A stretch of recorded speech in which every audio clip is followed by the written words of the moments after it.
people assume that fear has a face, a shadow in the doorway, a figure at the end of the hall, something you can point to, name, and run from.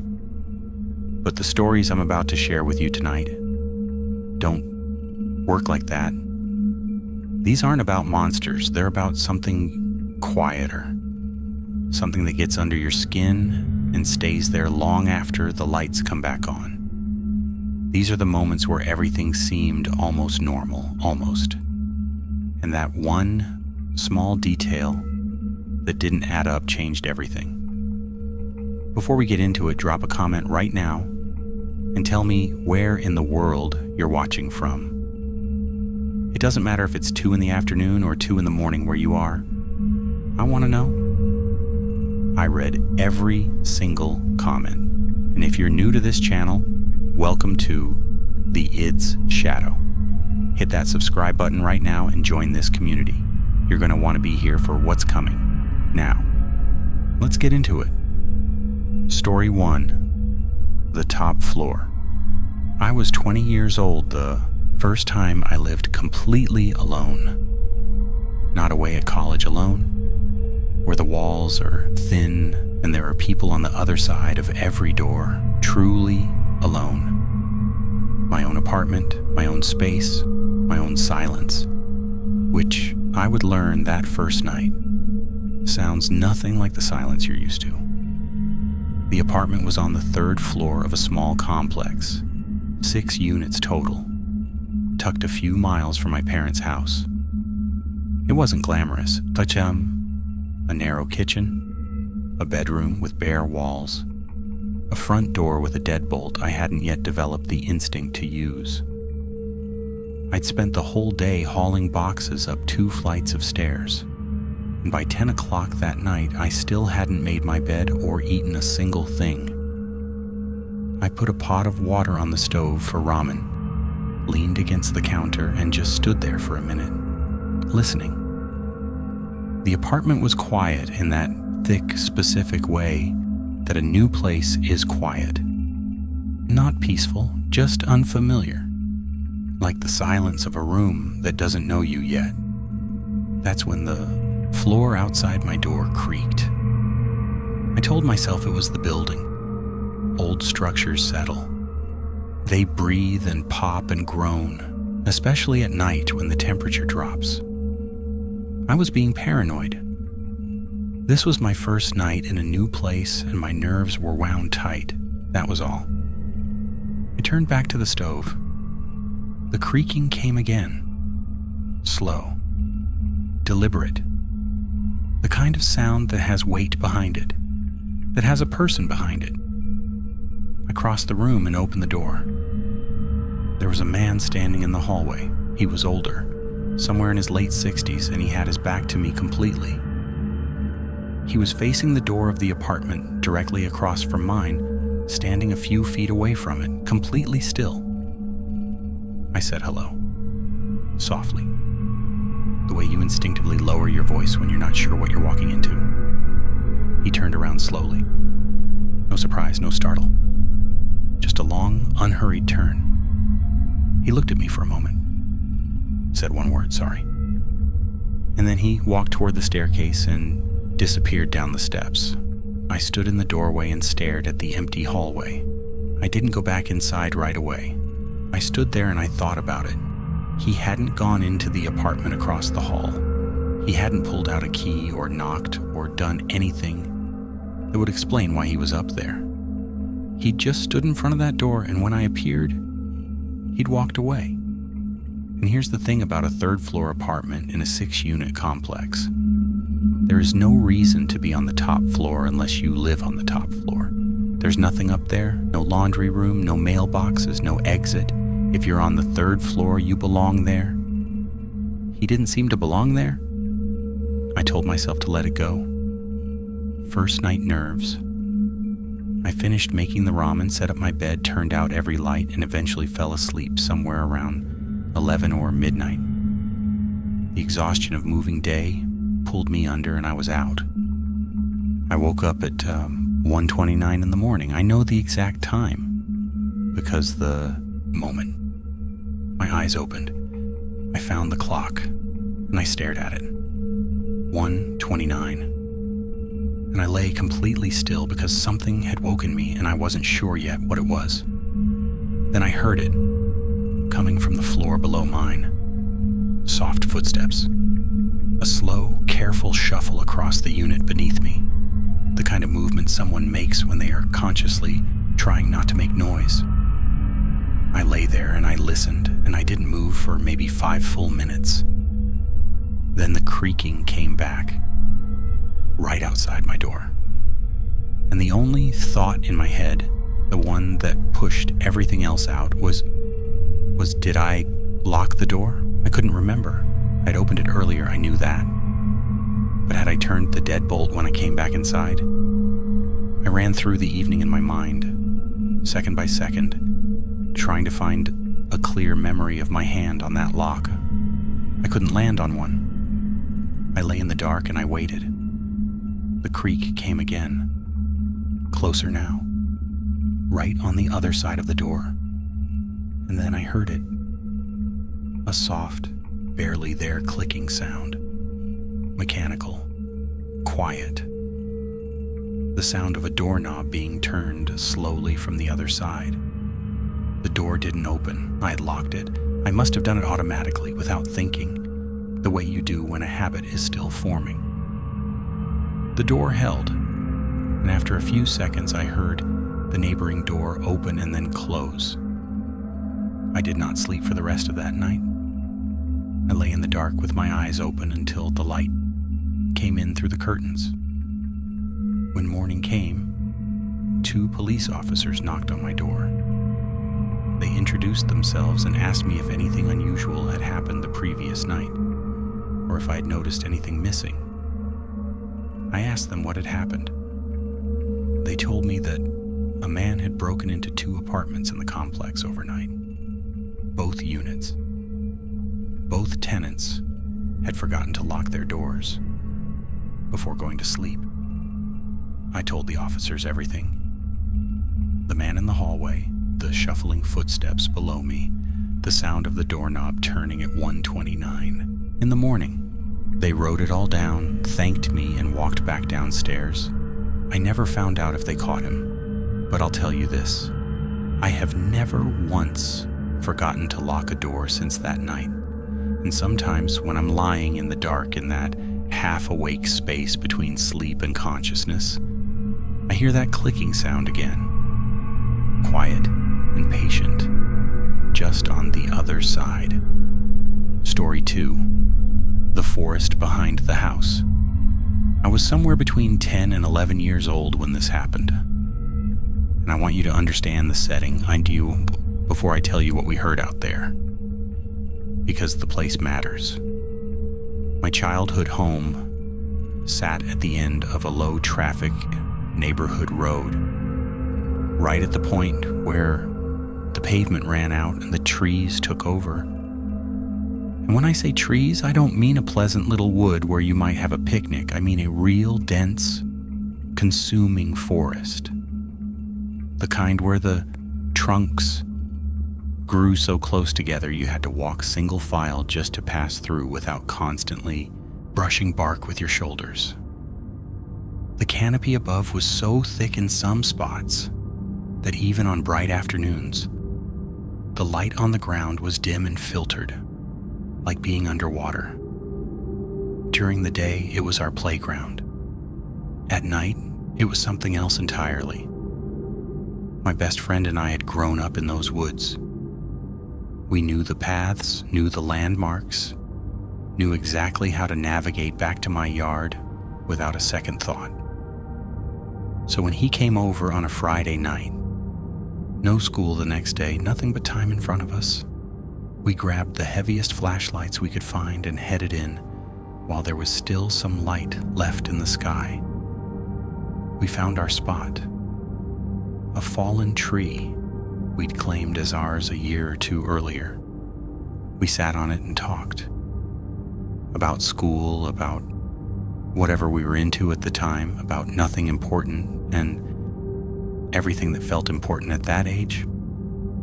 We got completely lost in conversation, the way you only can when you're a kid and you haven't yet learned to watch the clock. Looked up, and the forest was dark. Not getting dark, dark. The way it gets when you miss the whole transition.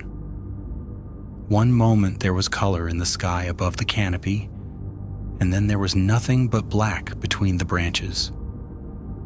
We hadn't noticed it happening, and now it was done. Neither of us panicked. We knew the way. We clicked on the flashlights and started back toward the house, at a calm walk, the beams cutting pale white tunnels through the dark between the trees. We'd done this before. We'd be home in 10 minutes. We'd been walking for maybe 2 or 3 minutes when we both stopped. Not because one of us said something, not because we made a decision. We just stopped at the exact same moment because we both heard the same thing at the same time. Footsteps coming from somewhere ahead of us, just behind a cluster of trees, maybe 15 to 20 feet away. Slow, steady, moving across dry leaves with the particular unhurried rhythm of someone who is walking, not an animal moving through underbrush. There is a sound a deer makes. There is a sound a raccoon makes. This was neither of those things. This was a person. We stood completely still and didn't speak.